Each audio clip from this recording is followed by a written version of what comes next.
Yo, yo, yo. Um, What's up, beautiful people? What's Ho going hum. on? How's it going? You got to laugh to keep from crying. Oh, man. Welcome, everyone, to Air Down Breakdown. So depressing. Man, this is uh, this is probably the toughest week, Yeah, right? definitely. Oh, Um, definitely. Yes. the toughest week to be a Bears fan, and all of them were pretty tough. I think Right. that's besides, the 5 wins. Right. Who cares Right. about those? Exactly. Exactly. But yeah, there's a lot to discuss today because usually on Bear Down Breakdown, um, what we do is we break down the individual game. Hmm. I'm not feeling that today. No. I'm No. not feeling breaking down a game, and No. I'm kind of over that, especially since every game just seems the same and is repetitive. Right. I kind of want to just break down this organization as a whole and just kind of go from there and get our thoughts and get our frustrations out. Yeah. Um, Yeah. real quick, because it is Bear Down Breakdown Week 10, which is what we're going to be titling this episode.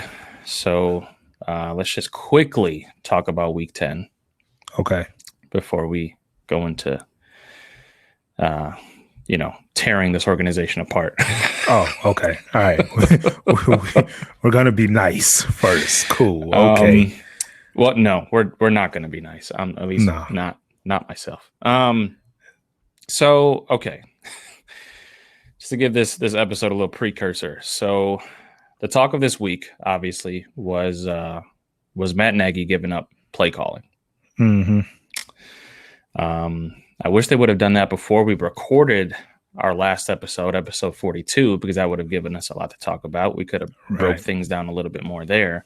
Right. But unfortunately, it was after the episode, so we weren't able to really talk about it throughout the week. But yeah, that was kind of the biggest story heading into this Monday Night Football game. Matt Nagy kind of swallowing his pride Hmm. and giving the play calling duties to Bill Lazor. Right. And the talk was whether or not that was going to make a difference, if it was going to be better, if it was going to look the same, if it was going Right. to be worse. And real quick, I am going to say one nice thing, Okay. just one, and I just want to give Matt Nagy credit for swallowing his pride Right. and letting go of play calling duties. Okay. Didn't work, obviously. Right. But at least he showed that he was willing to give up something that I think was very important to him. And you can kind of tell during the press conference that this was very important to him. Yeah. Something that he did every single game for the Bears ever since he got here. Hmm. So for him to go into the game not calling plays, I know was really weird for him. So credit to Matt Nagy for swallowing his pride and doing that and trying something. Right. Because that's all we were asking for, was to at least switch something up. We can't keep going in and week out with the same template. Right.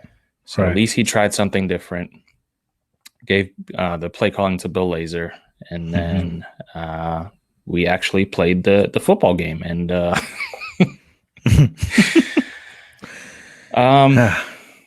it looked okay for a little bit. Yeah. And then, I thought so. Okay. I thought the approach was a little different. I thought Bill Lazor's play calling was pretty good. Nick Foles in the beginning of this game was just terrible. He Like, was. Yeah. constant missing passes. Bill Lazor was dialing up some pretty nice pass plays where he schemed some guys open, and Nick Foles just didn't hit him. But anyway, it's besides the point. Offense just stunk in general. Only scored 6 points, 2 field goals. Oh, boy. And this was against a very bad Vikings defense. Very bad. Yes. Very bad Vikings defense that allowed throughout the season. I mean, you just look at these numbers. They've allowed 43 points, 28, 31, 23, 27, 40, 22. Mm-hmm. And that's the first 8 games that they played. Right. That they allowed. This defense is not the same Vikings defense that a lot of us are used to. They're not very good. A lot of injuries, whatever. Yep. And this offense was terrible. Nothing really changed. It's proven that Bill Lazor was not good enough to supersede the incompetency everywhere else on the field, even if his play calling was quote unquote better. Because the offense averaged, check this out, the offense in the second half averaged 1.4 yards per play. 1.4. 1.4. How is that even possible? Yards per play in the second half. How is that even possible? Yes, Nick Foles. Nick Foles went down in an injury, but it was with like 30 seconds left in the fourth quarter. So he was a big part of this. 1.4 yards. 1.4 yards. Yep. That's embarrassing, man. Yeah, and the crazy thing is, this is another crazy stat. Tyler Bray had to come in for the last like 5 or 6 plays because Nick Foles went down. Who? Tyler Bray, the third string Bears quarterback. We still got him. Okay. And he completed an 18-yard pass, all right, on the final drive of the game. Mm-hmm. If it was not for that 18-yard completion, the Bears would have posted their lowest yardage, offensive yardage game since 2010. And that was when Jay Cutler got sacked 9 times in that Giants game in the first half. Giants, yeah. It was abysmal. I really didn't think this offense could get worse. Somehow they did, man. Somehow they did. Defense played well enough. Oh, go ahead. No, go ahead. Go ahead. Continue. No, I'm just because I'm at a loss. I'm at a loss for words. That 1.4, that just sums up. That really sums up this team. Yeah. And what they've been all season. 1.4, bro. Think about that. Yeah. That's the average. That's crazy. That is crazy, man. They had 10 total first downs, bro. Yep. 10. Yeah. It's unbelievable. How do you get okay, no, go ahead. Bro. Oh man. The defense played well enough to win. They forced 2 turnovers early, which is something that we were saying that they had to do. They have to do in pretty much every game is force at least 2 turnovers to have a chance. At winning. Just to have a chance, bro. Yeah, just to have a chance at winning. They need 2 turnovers. Exactly. Special teams gave us our only touchdown of the game with Cordero Patterson, which, by the way, is the best football player on this team. Like, I know you had to be kind of smiling from ear to ear when he returned that touchdown. I was. You're on the. I don't think Greg Braggs is watching this, but me and him went back and forth when I, a couple weeks ago, claimed that Cordero Patterson is the best kick returner of all time. And I think I did it on this show as well. Yeah.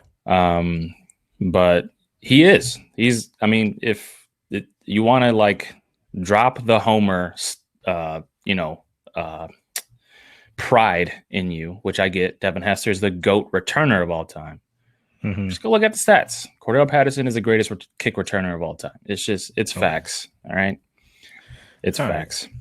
But anyway, yeah, he was great in this game. Not just obviously the kick return, but I mean he had a really nice route run and catch as a wide Yeah, receiver. I mean he was doing yeah. his thing as a running back. Like the dude just does what you ask of him, and he's a great football Im- player. Imagine having like a legit offense where he could be an actual weapon. I'm just go ahead, That go ahead. it must be nice to do something like Yeah, that. yeah, But yeah, they also committed a turnover. Unfortunately, Demetrius Harris, the punt returner we just signed a couple weeks ago, muffed a punt, and he got injured. Torn a tricep. I don't even want to know what that feels like, tearing a yeah. tricep. I don't either. That sounds I don't either. painful. Yeah, that's why I don't. That's why I don't. I mean, I can bench press 500 pounds, but I don't want to Oh, you can. because I don't want to. Yeah, because I don't want to. Wow, that's My impressive because triceps that's are Aaron special. Donald's max. Aaron Well, I Donald said he mean, maxes 500. That's yeah, so you on he's that not the level? only. You on that? So it's I mean, Aaron I don't Donald want to. and then Bruce. And then me, and then me. Wow. I don't want to brag. I don't like to brag too much, man. You know this. But the reason why I don't hit 500 often because my triceps under my elbow is special, so I gotta maintain that. Your triceps All right, under your continue. elbow? Those Under, yeah, special that's triceps. look, that's Wow. doctor talk, bro. Just doctor talk. Go ahead. Go ahead. Wow, that took a weird turn. Anyway, essentially this game boiled down to the offense not scoring enough points. Yeah. And that has been the theme of this team ever since the wild card game in 2018, the 2018 season. Because in that game, our offense just didn't score enough points. I mean, everyone wants to blame Cody Parkey, whatever. Right. We only scored 15 points in that game. Like, yeah, that's just inexcusable. But yeah, we lost that game. We went from 5-1 to 5-5. Now we have a bye week next week, and then we see the Green Bay Packers, which happen to be one of the best offenses in the league, one of the best teams in the NFC. And so we got to play twice. We got to play twice, by the way. It's our first time 5 playing. losses. Yeah. Right. Yeah. And I want, before we get into the details of this franchise, not just team, but this franchise, what are your thoughts on this franchise, Bruce? Just as a whole. Zooming out. Okay. We're going to zoom out for a second. Okay. Because, I mean, we can we've done the bashing Matt Nagy, bashing quarterback play, bashing offensive line. I'm done with that. What is your view? Where are you at with this organization as a whole? Okay, so just a little perspective from my 8-year-old son, Jaden. You know Jaden. You know, he's a very smart kid. He gets that all from his mother. Definitely not me. But nevertheless, my son, I'm watching the game yesterday. The game didn't even start yet. He comes downstairs and he says, "Dad, who you going for tonight?" I said, "Son, of course, I'm going for the Chicago Bears." He said, "Dad, you know what your problem is?" He said, "You think with your heart and not with your head." I said, "Wait a minute. First of all, you're grounded. You're not about to just psychologize my head like that, get me all in my feels." And it was at that moment where I knew the Bears were going to lose that game. When my son dropped that knowledge, that little nugget in my life, first of all, it changed my entire life. I'm about to go run for president with that gem that he dropped. He said, "Dad, you think with your heart and not with your head." I was like, "Oh my God, kid, you're where did you come from?" So in taking my son's words and just thinking about this organization from just to zoom out, bro, year after year after year after year, it just seems like this is what we deal with. This is what we deal with, whether it's poor drafting, free agents, poor free agents. Just year after year, it's always something. We don't have the right piece here. We don't have the right piece there. But it seems like everybody else in the NFL figures it out, except for the historical franchise that is the Chicago Bears. Yeah. Why is it that in my lifetime, and I'm 36, I've been a Bears fan. I missed Walter Payton. I missed that era. I started watching the Bears when I was around 7, 8 years old. So we say about 91, 92, Neil Anderson, Jim Harbaugh. I was didn't have much to root for. Mm-hmm. But nevertheless, you know what I'm saying? In that time for me personally, 91, 92, we have not had a franchise quarterback. The closest we've came to a franchise quarterback, I'm going to drop two names. The old heads may know this, Eric Kramer.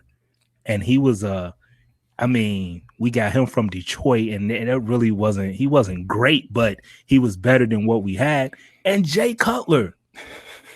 That's it, bro. That's it. And that's going on, 91, 92, that's going almost 20 plus years ago. So when you continue to have bad drafts, when you continue to have you make poor decisions in the free agents that you pick up, like this is what it leads to. This is what it leads to. I don't have faith in the Bears moving forward. I'm gonna just be honest with you. I think last night, as far as playoffs are concerned, I think that was it. This was it. You mean to tell me we have to beat Green Bay twice in order to avoid losing, to have either a 10-6. You know what I'm saying? Like we have to beat them at least once. Do we really have faith in beating Green Bay? Let's be honest. When have we beaten Aaron Rodgers? I'm looking at the rest of our schedule, and we've talked about this multiple times on this show, but we were looking forward to this part of our schedule. Back in like when we were 5-2, 5-3. And now I don't have faith in us beating any of these teams. And that's including the Jacksonville Jaguars, the Houston Texans, the Detroit Lions. I don't have faith that we can beat any of those teams. Nobody. And so just moving forward, like as Bears fans, like, come on, man, moving forward, what can we hang our hat on as Bears fans that we say, you know what, this is the reason why we're going to go to that next level? What can we hang our hat on? This is no longer like the early 2000 Baltimore Ravens where you could have a dominant defense and that could carry you to the Super Bowl. Like the NFL is different. So like I know everybody will say, but what about the defense? Look, the defense as they've shown you over the last couple of years, they can only do so much. They held Dalvin Cook, bro. That man had 30 carries for 96 yards. For those who don't know who Dalvin Cook is, he has been the best running back in the NFL this year. Last week against the Tennessee Titans, they held Derrick Henry, who was probably another top 5 running back, to under 70 yards. It's just like, and we still lost those games. So what? I'm tired of just us continuing to hang our hat on the defense. Oh, well, we got that Chicago Bears defense. What has that gotten us? Where has that gotten us? Nowhere. Yep. Yeah. Yeah. It's beyond frustrating, it's bro. The smash mouth football it's a dying breed. Like you don't see it anymore where you see a completely dominant defense carry a mediocre to terrible offense. Exactly. Like having a deep playoff run. You just don't see that anymore. You don't. No, those days are gone, man. And like as much as we want to be like, monsters of the Midway, and that's just how we've been since, man, I'm so tired of the references to the 1985 Bears. Like, oh my God. That's 35 years ago? They're all dead or close to it. No, I'm just playing. I shouldn't have said 35, 36 years ago. Like, yeah. We can't. The NFL is different. It's not that anymore. Like and here's the crazy thing. Like everything that we've built up to this point was to try and modernize this team. I mean, right, you look exactly. at the hires from top down. You look at Ryan Pace. We Yeah, hired him because he came from out of the organization, for one, because most of the GMs, somehow worked for the Bears at some point throughout their right, life. Ryan Pace right, was a completely out of the box GM that never worked with the Bears, worked with a modernized offense in New Orleans with Sean Payton and Drew Brees, helped build that. So we brought him on thinking that he would, implement that kind of culture, that kind of play style. right. Brought in Matt Nagy to again try to Yeah, modernize an offense, to try to bring that Kansas City, Andy Reid, Philadelphia Eagles offensive genius, offensive guru to this team. And the yeah, fact that we're still hanging our hat on the defense, we're still putting all of our investments on the defense, it's frustrating. I get it. how? Having a Yeah, good defense is great.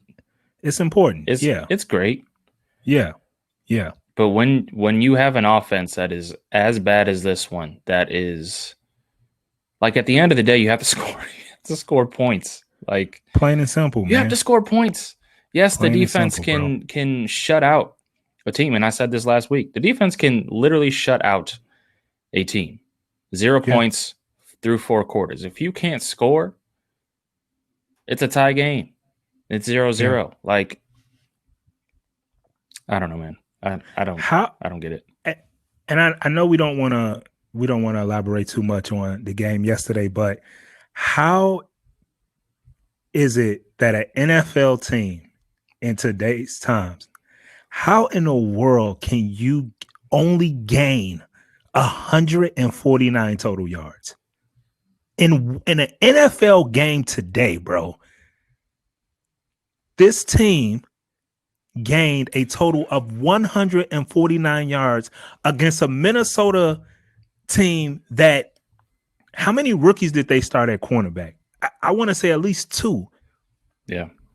Daniil Hunter, Everson Griffin, they wasn't up They're front. not Them there. dudes wasn't the ends. I don't even know.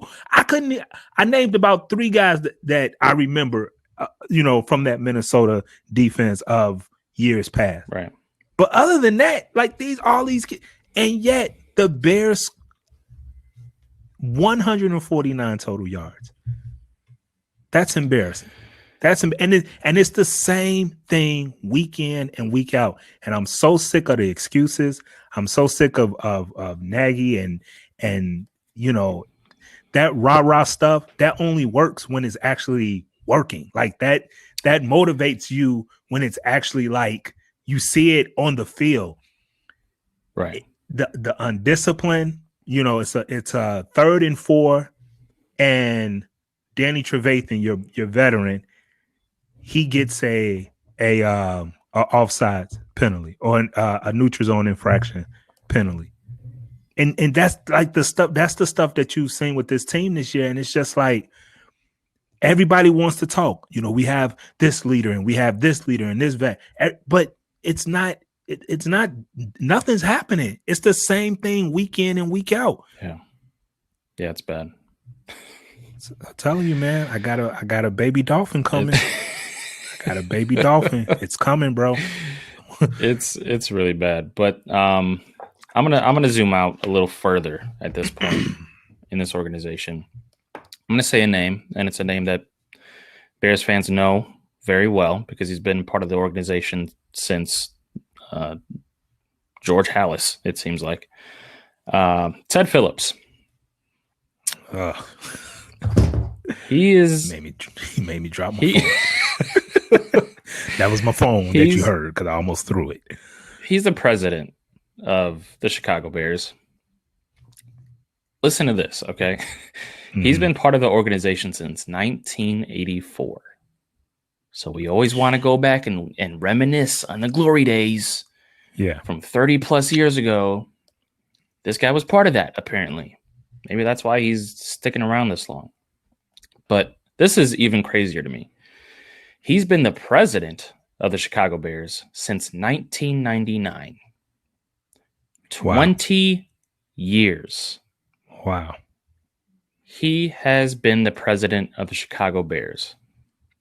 In that span, 20 years of him running stuff, we have 5 playoff appearances, 5 division championships, 5 different head coaches, only 7 plus 500 seasons, 1 trip to the Super Bowl that we lost. Wow. 20 years. 20 years. 20 he still has a job. Years, and he still has a job. And the reason, I know this is Bear Down Breakdown. This isn't a regular episode where we go off and talk about other Chicago sports. But the reason why I'm wearing a Cubs hat today, Theo Epstein stepped down as the president of the Chicago Cubs. In his presser, he was very transparent and showed a lot of humility because he admitted in that press conference that he's better and enjoys more the process of building up a team rather than keeping that team, established, keeping that team good for years to come. Right. And that's interesting. Like, you talking about Theo Epstein, a guy who rebuilt 2 key franchises in the MLB, in the Boston Red Sox and the Chicago Cubs, 2 storied franchises that he helped rebuild and win championships. And that guy comes out and says something like that. Yeah. That's crazy to me. And he was only with the Cubs for what, 9 years? 9 years, yeah. It was so almost 10 years. Yeah. So he has enough humility to step down, hand the job off to someone who he was kind of mentoring, who a lot of Cubs fans have hope in because of that. And you have Ted Phillips, who's been sitting in this seat for 20 years. And what do you have to show for it? Nothing. Like, that's the key, right? What do you have to show for it? Absolutely 5? Nothing. How many playoff appearances did you say? 5? 5 in 20 years. 5 in 20 years. Meanwhile, you got Theo, who bought a World Series championship. Not just a World Series, but like constant playoff appearances. Exactly. Like, which, man, that's a great point. So why do we feel like, oh my God, you know what? This is about to be mind blowing. Check this out. You know what, my son, this is why he's gonna be a genius. Why is it that we expect this Bears team to be so like, oh, this is the year? In 20 years, bro, they have how many playoff appearances? 5. 5? 5 playoff appearances. So why do we go in and year out just with our expectations like, this is it? Because we got what? A good defense and what else? That's it. Think with your head, not with your heart. Yeah. So it's crazy, man. So okay, so that's the tippy top. Like, that's the tippy top. I'm not going to even talk about the McCaskies because they can't get fired. Like, they have to sell the team, so it's not even realistic to even bring them up right now, or die. Or Georgia will have to peacefully pass away in her sleep. Yeah, peacefully. I don't know why I want everybody to die today. I done killed off like 3 people in this Bears organization already. So. But yeah, that's Ted Phillips. That's where change. It's time. Even though I don't think it'll happen, but it's damn near time, and it's going towards the Chicago Bulls, Gar Forman, John Paxson. Right. It's treading towards that at this point. Right. But Then we go a little bit lower. So Ryan Pace, right? And I touched on a little bit earlier, but yeah, he was brought in after coming from a winning modern organization in New Orleans, expecting to bring that over here, and instead he completely rebuilds the defense, which I give him a complete credit for. All right, right. Again, if you take a look at what this defense looked like when Ryan Pace walked through the door, it's insane what he's done with it. Facts. But here's where he's failed, and here is where it is completely justifiable that he loses his job after this season. Okay? This is crazy. In 6 years that he's been here, in the 6 years he has been the Chicago Bears GM, Ryan Pace has drafted only one quarterback. And that's Mitch Trubisky. You're talking about an organization that has not had a quarterback since, you talked about it, since Jay Cutler. Yeah. He's only drafted one. He's only drafted 2 offensive tackles in 6 years. And their names are, I don't even know how to pronounce them, let alone know what their faces look like. His first name is Tayo Fabulugi. Fabulugi. Yeah, I remember Tabo Staffelosha. That's an NBA player, but Oh, close. Okay. I'm sorry. All right. Might as well be him. Yeah. And the other name is Lachavious Simmons. Okay. I remember old Lachavious Simpson. Definitely remember Lachavious Simpson. But that is crazy. Yeah. That is crazy that you've only drafted one quarterback in 6 years and 2 offensive tackles. You're talking about the 3, probably arguably the 3 most important positions on an offense. Definitely. Left tackle, right tackle, quarterback. Yep. Probably the backbone of a competent offense. Yeah. And he's only drafted 3 of them in 6 years. You know what would be easy for this? You know what? I think another thing that frustrates us as Bears fans is that we don't suck, but we're not good. Right. And so you call it, what do you call, you used to call it with the Bulls? It's just in the middle. I call it basketball hell, but this is football hell. Yeah. Football hell. Exactly. It's football hell, bro. Like we're not the Jets and we're not the Pittsburgh Steelers. We're just like in that just really, really bad situation. Yeah. So that's Ryan Pace. And okay, so that's just the draft though. Okay. So there's 3 ways to acquire a player, right? It's either through the draft, through free agency, and through trade. Right? Right. So Ryan Pace has tried all 3 with quarterbacks. Okay. Drafted Trubisky. Right. Signed Mike Glennon. Traded for Nick Foles. Oh boy.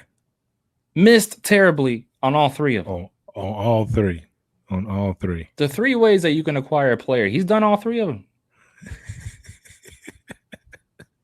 None of them have worked out. Oh man. Mike Glennon. Wow. So how in the world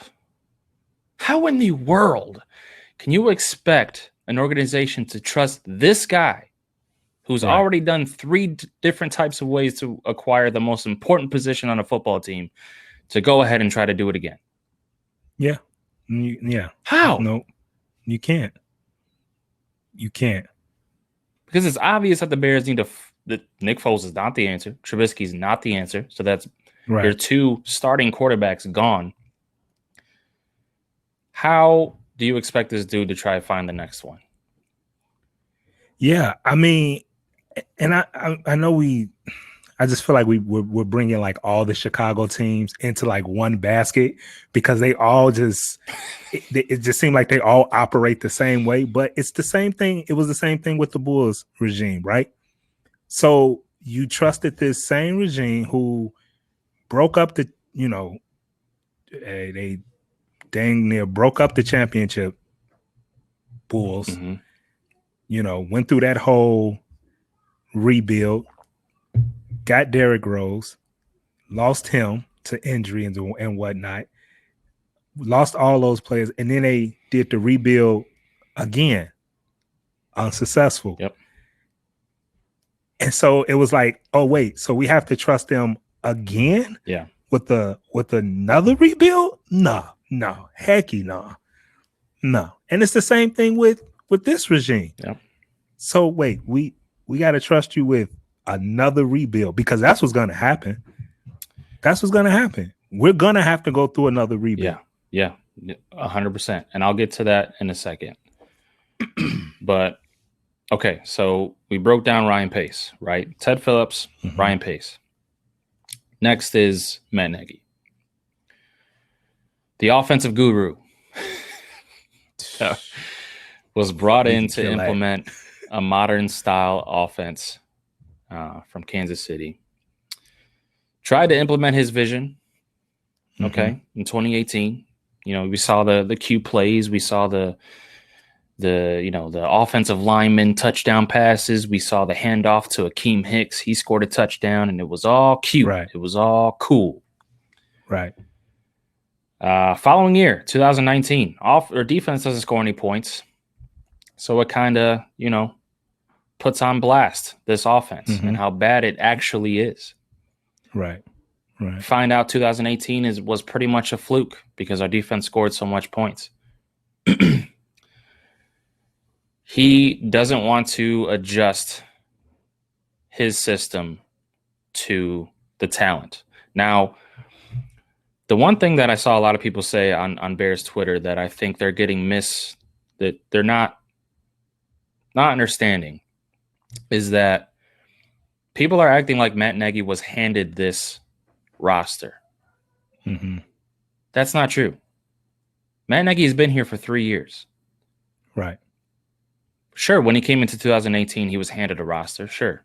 He's had 2 years to put his fingerprints on this roster, because it's not like Ryan Pace is just sitting in a room by himself and being like, all right, I'm going to take this offensive guy, and not hitting up Matt Nagy, who's the head coach and who's the guys in charge of this offense.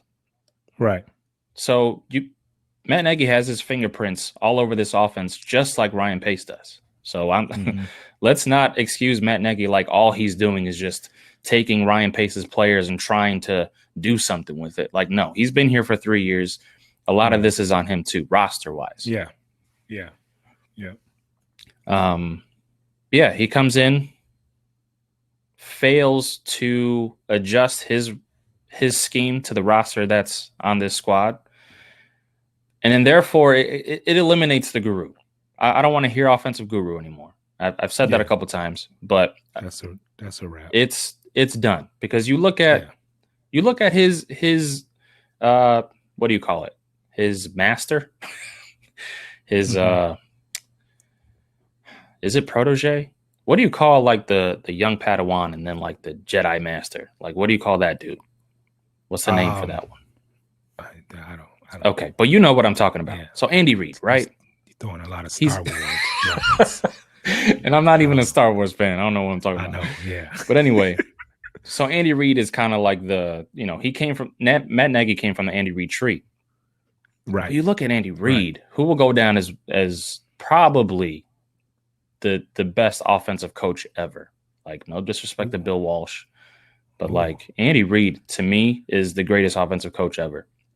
I like that. Okay, I could see that. No argument. And here's why. He's been extremely successful with 4 different quarterbacks. 4 different quarterbacks that have different skill sets. Yeah. First one. Go ahead. I'm sorry, not to cut you off, but Sam, who's in our Facebook Live watching, he said apprentice. Is that the word? Apprentice? Is that what you're looking for? I think that's I don't know. Maybe. Sure. Okay. All right. Thanks, Sam. Appreciate it, Sam. Thank you. We're going to still struggle with it, though. But you look at what Andy Reid did with 4 different quarterbacks. Donovan McNabb was the first one. Mm-hmm. Michael Vick was the second one. Turned Michael Vick into an MVP. Didn't win a Super Bowl with him, but turned him into an MVP. Alex Smith was the third one. Went to an AFC championship with that guy. And then now Patrick Mahomes. Yeah. You look at those 4 guys. Those 4 guys have different skill sets. True. So the best offensive coaches know how to take the talent that they're given and also have a fingerprint on and turn their offense to make it successful around that dude. Matt Nagy just does not know how to do that. Absolutely right, man. Does not know how to do that. Absolutely right. Yeah. Yeah. Wow. That's a great point. That's a great point with Andy Reid and the quarterbacks. Yeah. It's It's sad. And the one thing, okay, so Matt Nagy's offense doesn't work, right? Right. The offensive guru, we're throwing that out the window. So what's the one thing he has to hang his hat on? What's the one thing that we've been saying Matt Nagy's so good at? It's a good rah-rah guy. The leadership, right? The culture. Yeah. Yep. Here's the thing. Like, that's great and it's important. But do you want to know what else builds great culture and what actually built it for Matt Nagy in 2018? Winning. Boom. Boom. Winning builds great culture. Yeah. Leadership has a lot to do with it, of course. I'm not taking anything away from Matt Nagy in terms of leadership. I think he's a great leader. But winning builds great culture. Right. It's what built it for Matt Nagy. Winning. If you get a coach in here who can implement a very good offensive system, actually score points, we will be winning. Therefore, it would have a great culture. Exactly. You don't hear culture problems in Kansas City. Yeah. You know what I mean? You don't hear culture problems in Seattle. Yeah. Pittsburgh. You don't, That's like, because they're winning. Right. Yeah. you don't hear it. And it's funny because that's a great point. Because you heard yesterday how a lot of the players were walking around with their heads down. And I mean, yeah. Why is that so surprising? It's not. Look at the way this season is going. You started off 5-1. And you knew that the stretch of, Tennessee, New Orleans, and Tampa, was it? No, it was, right? Tampa was earlier in the season. Okay. But anyway, that's the stretch that they just LA, yes, the Rams. I'm sorry. You knew that stretch was going to be tough, right? Okay, so you went 0-3, you're 5-4. Yesterday, that game, and looking at the fact that you were out the playoff hunt, that game was very important. And the fact that you go out and on primetime Monday night, you make these changes. Okay, good. We're making changes in order to get better. Okay, that's a good thing. But that's the end result. That all starts with coaching. And you know me. Bro, I am let's put more blame on the players. They have to take responsibility. I'm that dude. But after watching that game yesterday and the way they came out, and it was just, I was like, man, and I think I tweeted this. I said, that first half was really boring. It was really boring, man. And I'm not trying to sound like a meathead, but that was just boring football.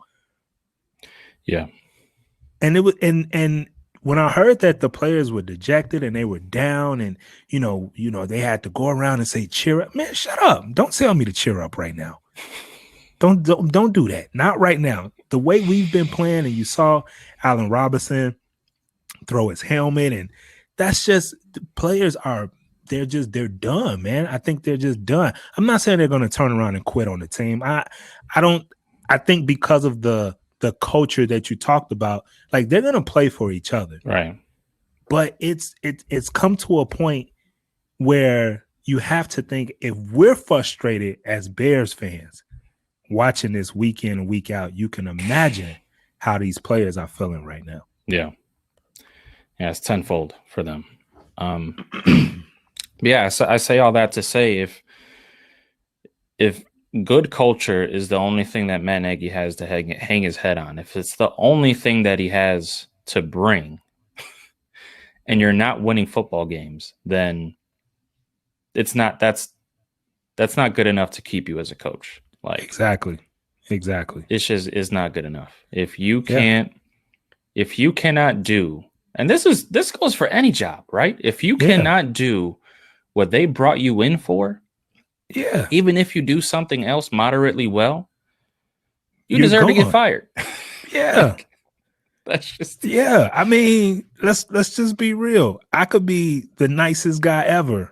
You know what I'm saying? But if I go to if me and you go to our jobs, and we've experienced this. We've experienced this in our personal lives.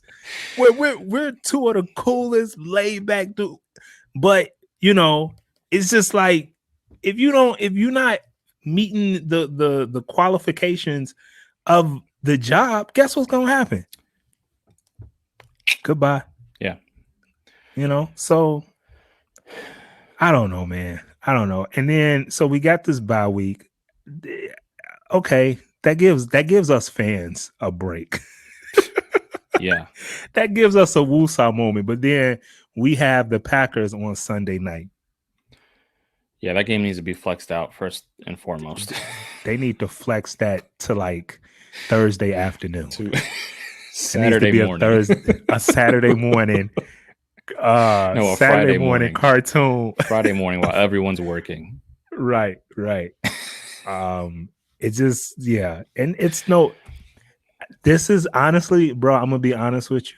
This is the first time where I feel hopeless as a Bears fan. I'm not optimistic at all. Yeah, it's crazy how quick this moved. Because in 2018, just 2 years ago, okay, that's not a long time ago.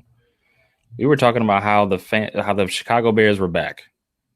Chicago Bears are back. We have a young quarterback who just needs another year. He just needs another year.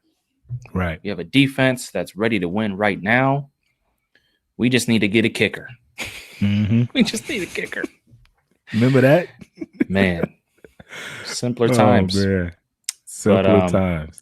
Yeah, 2018 was a fluke, folks. Yeah. If you can't swallow that pill, I'm sorry. But 2018 was a fluke. Yes, it was. And that was one of the things that I even think I remember saying that after the 2018 season ended. And I think you gave me poo-poo for it because I wasn't super happy as a Bears fan in terms of what was ahead. Right. And I wasn't super excited at like all the other Bears fans were. They were just drinking the Kool-Aid, like down in the whole pitcher.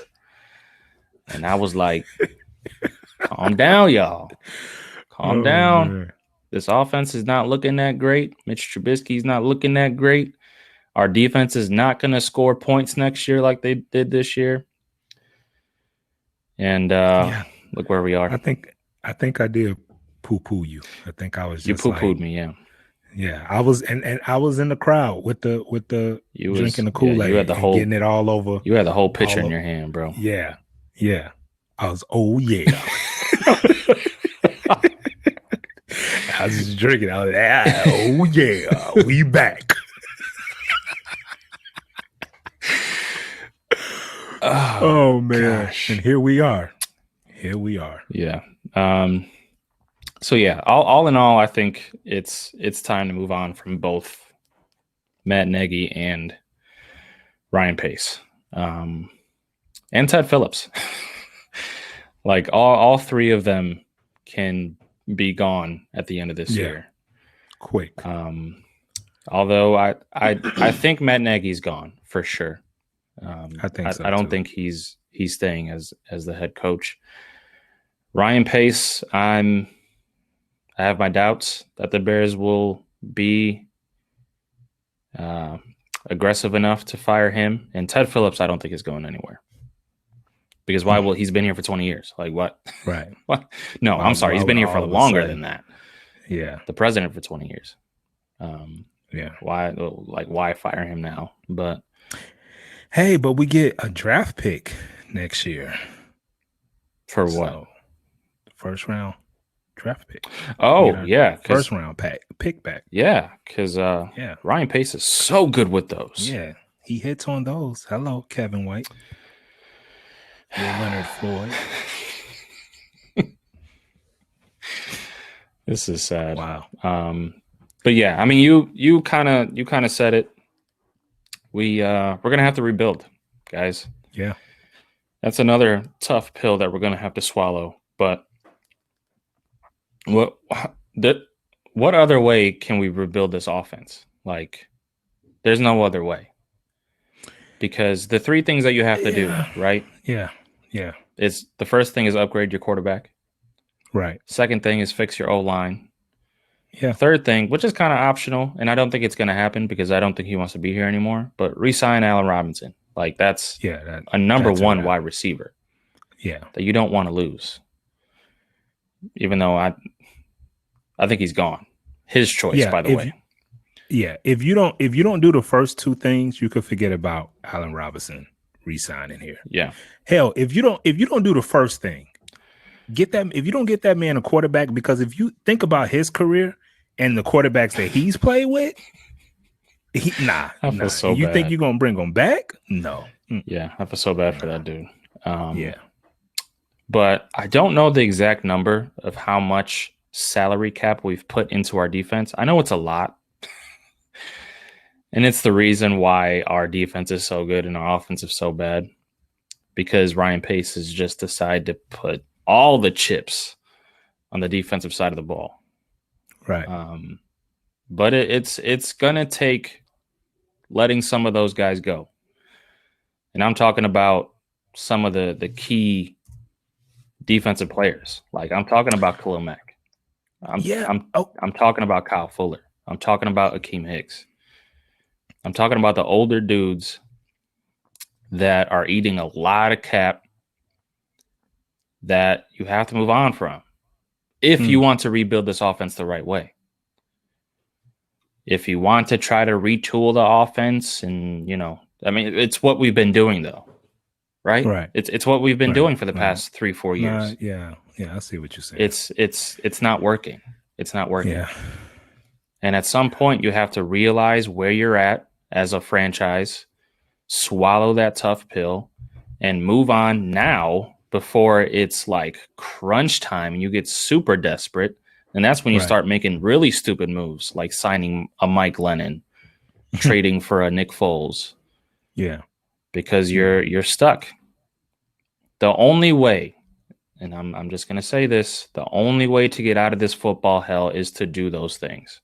Yeah. To move on from those players who are great. But if you want to make this team more modernized, if you want to rebuild this offense the right way, rebuild this team the right way, and get it to where you're on par with the rest of the league, you have to move on from some of those dudes. Yeah. And that sucks. Yeah. Because I love watching his defense. I love it. Yeah. And Sam, who's in our Facebook Live, he makes a good point. He said, this is the most offensive friendly NFL ever. And, it's not an exaggeration. And he said, how can the Bears, just going back to the fact that they only managed 149 yards in this game, how could they only manage that? And like you said, it's just a lack of talent that's on that side of the ball. And changes, they're going to have to be made. You have to get to where the current NFL is at. You have to. Mm-hmm. You have to.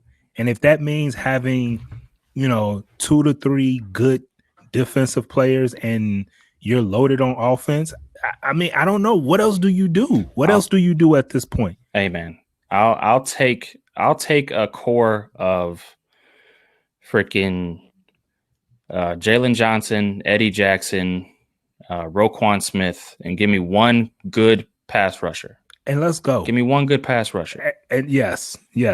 and put everything into your offense. I'm put with everything else into that offense.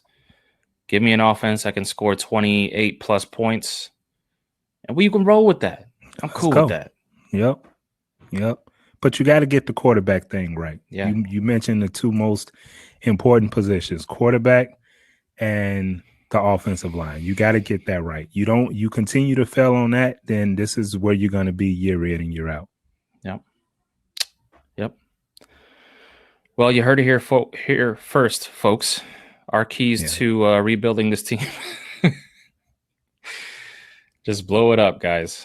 Yeah. Blow it up, because we are, if we keep with this pace and just keep trying to put lipstick on the pig, as they like to say. Oh, wow. Yeah, I didn't come up with it, but I don't know a whole lot of those, witty sayings, but I know that one, putting lipstick on a pig. That's because it's what the Bears have been doing for a long time now. It's ugly. But yeah, it's still ugly. It's still a pig. Like, you just can't keep doing it. You can't keep doing it. Yeah, it's unfortunate. Yeah, it's unfortunate. But I mean, I called it right. I said if Mitch Trubisky does not pan out, this sets us back 4 to 5 years, and it's been pretty much 4 to 5 years. Yep. Yeah, pretty much. And this whole time they was just trying to put mascara on a goat. You just can't do that. That's a good one. Yeah. Mascara on a... We running with this. You can't put eyeliner on a donkey. Keep it going. You can't put a wig on a rooster. All right. Okay. We done. Oh man, that was good though. Oh man. But yeah, I mean, blow it up. Yeah. And start anew. And hopefully, by 2022, 2023, we could have a really, really good offense. Hopefully. Dude, that's in 3 years, man. See. I ain't got 3 years, bro. Listen, I don't got it, man. If the Bears want to be good and catch up with the rest of the league, they're going to have to blow it up, suck really bad next year, get their quarterback in 2022, invest in that offense on that in that span, and boom. I'm telling you, by 2022, we could have 2023. We could have we could be just like the rest of the league, watching our Chicago Bears score points. All right. But we'll see. We'll see if that happens. Yeah. Anyway, we got a bye week coming up. Good. A lot of guys that need to get healthy. Probably we'll see Trubisky again. Oh, great. At quarterback. I know a lot of people like start Trubisky no matter what happens to Nick Foles. Guys, it's, again, lipstick on a pig, mascara on a goat. Let's go. Wig on a rooster. Let's do it. It's going to be the same. You're not – nothing's going to change. This offense is still going to suck. Doesn't matter. But, yeah. And then we got the Packers after that. That's I'm calling a 50 burger. I'm just kidding. I don't think the Bears defense will let a team score 50 points. But I think we're good. That might be a blowout, guys. Yeah. As much as it sucks to say that because it's Packer week, or not yet, but during that week, we might get blown out of the water. But anyway, that does it for Bear Down Brett, unless you got anything else you want to add, Bruce, about this Bears team. Nope. I've said my piece. This team has given me I'm emotional with this team. My son speaking life into me. He preaching. He preaching to me. And I'm done. When it got to that point where he dropped that gem, I was like, you know what? Yeah, that's it. So yeah, I'm with you. I'm with your plan, man. Let's just blow it up and let's just start over. Here we go again. Yeah, again. Anyway, thank you everyone for listening in. If you're listening into our live show, if you are if you're listening to our audio podcast, we appreciate you as well. Yeah. We appreciate everything. Next week, we'll have a regular episode because obviously it's a bye week, so we won't have a Bear Down Breakdown. We'll thank God. We'll go over all things NBA and the Bulls. We'll see what they do with the draft tomorrow, aka today, if you're listening to this. Right. But the draft is coming up, guys. We got Bull season. At least we got a brand new regime. Let's go. I'm excited. It's the And one AK thing that's trust. keeping me Chicago sports sane right now. Yep. Is the Chicago Bulls. Who would have thunk? Right. Who would have thunk that the Chicago Bulls would be keeping us intrigued as sports fans? That's crazy. But yeah, make sure you guys tune in next week. Go cop some of my merch. Hey, we got that merch. Some of these dope mugs on there. Got some hoodies, some t-shirts, some stickers. Just go see what we got up there. We'd appreciate any kind of support. Anyway, love you guys. Thank you for listening and supporting. And as always, talk to y'all next week. Peace.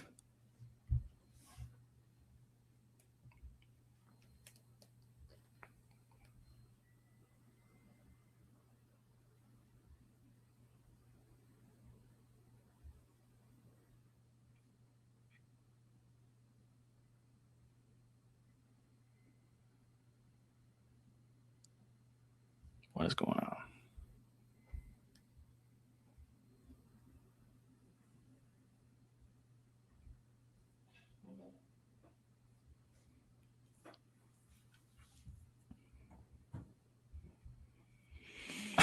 Oh man. I guess we're not done, guys. Oh, hi. I hit stop. Say something ignorant too. I hit stop, but it's still going. Like, man, you hear about the mother? Somebody about to get cussed out, dude. Man. All right, I'm just gonna hit manually on some of these.